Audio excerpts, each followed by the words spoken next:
कि आप ज़िंदगी में ऐसा क्या खाते रहे हैं, और दूसरी बात ये कि हम लोग नाश्ते में, दोपहर के खाने में, रात के खाने में ऐसी कौन कौन सी चीज़ें खाएं कि जो हमारे लिए हेल्थी हों, हमारी सेहत के लिए हेल्थी हों। अब अमूमन हमारे माशरे में लोग डबल रोटी से भी नाश्ता करते हैं, पराठों से भी खाते हैं, कुछ मेरी तरह के लोग होते हैं कि वो लस्सी से भी नाश्ता करते हैं। तो आपकी नज़र में आपकी तिब क्या कहती है कि नाश्ता कैसा होना चाहिए?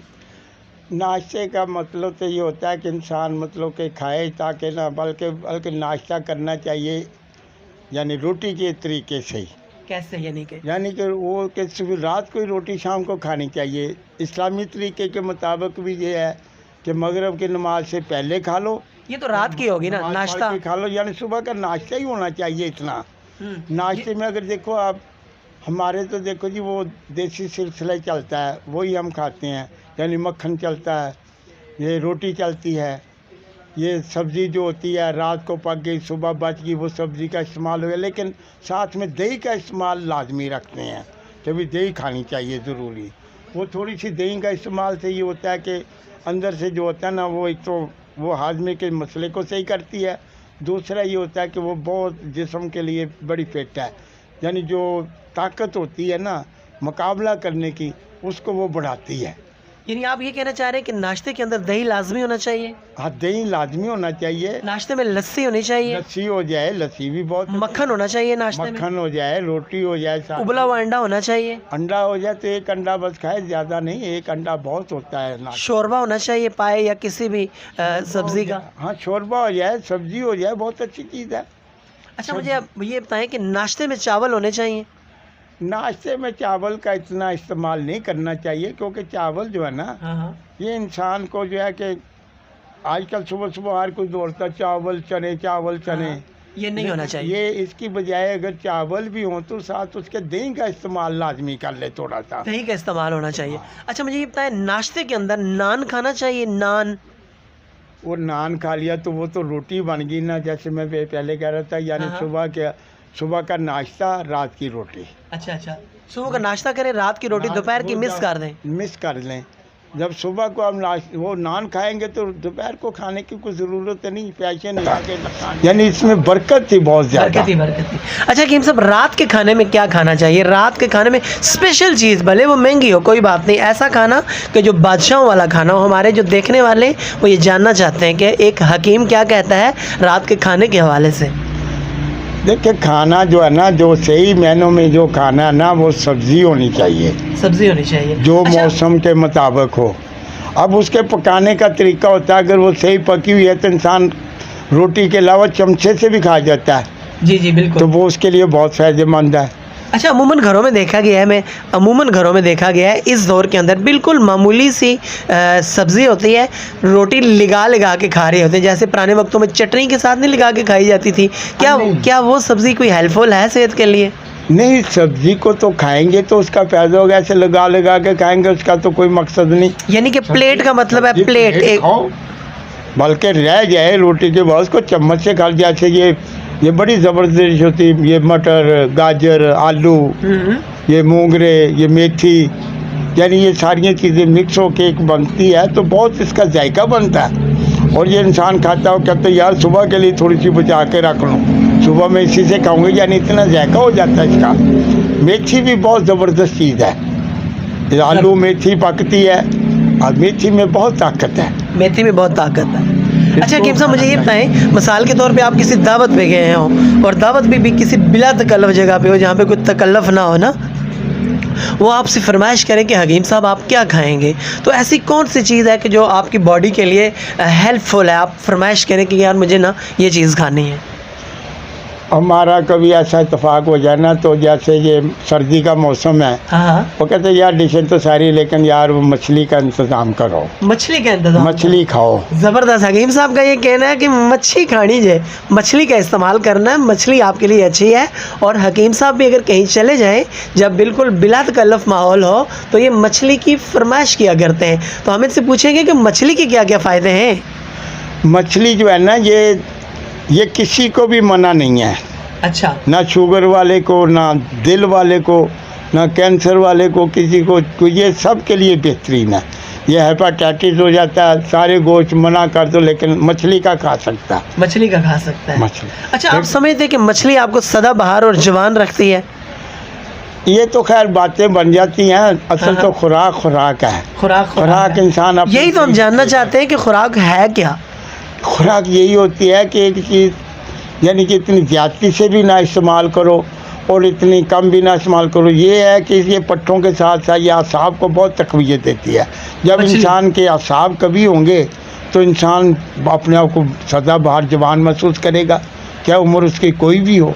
अच्छा हकीम साहब, जैसा कि आपने पहले भी कहा कि पिछली वीडियो में कि मग़ज़ियात इस्तेमाल करने चाहिए, तो अब हमारे नाज़रीन ये आपसे जानना चाह रहे हैं कि मग़ज़ियात में कौन कौन से ऐसे मग़ज़ियात हैं कि जो इस्तेमाल करने चाहिए डेली रूटीन लाइफ के अंदर? उसमें यही आ जाता है, ये मगज़ कद्दू होता है, जी, मगज़ तरबूज है, हाँ, मगज़ खरबूजा है, हाँ, मगज़ खीरा है। ये चारों मगज़ कहलाते हैं। अच्छा, इनके साथ यानी कि ये चने इस्तेमाल हो जाते हैं। गुड। इनके साथ बादाम हो जाता है। ये छोटी इलायची जो होती है खुशबू भी हो जाती है। ये वैसे ही फ़र्क बख्श होती है इंसान के दिल दिमाग को, ये भी बहुत तक़वियत देती है। इनको यानी बना के तो इनको यही 2-2.5 तोले के करीब, हाँ, 2-2.5 तोले के करीब, यानी कि 25 ग्राम तकरीबन हो जाए। और 1 कप दूध, अगर दूध उसमें ये हो जाए ना अपना गाय का दूध, ये बहुत अच्छा है। ये बहुत अच्छा है, इससे आपकी सेहत मज़ीद अच्छी रह सकती है। हाँ, इसमें अल्लाह ने बहुत खूबी ताकत रखी हुई है। ये दिल दिमाग के लिए बहुत अच्छा है दूध।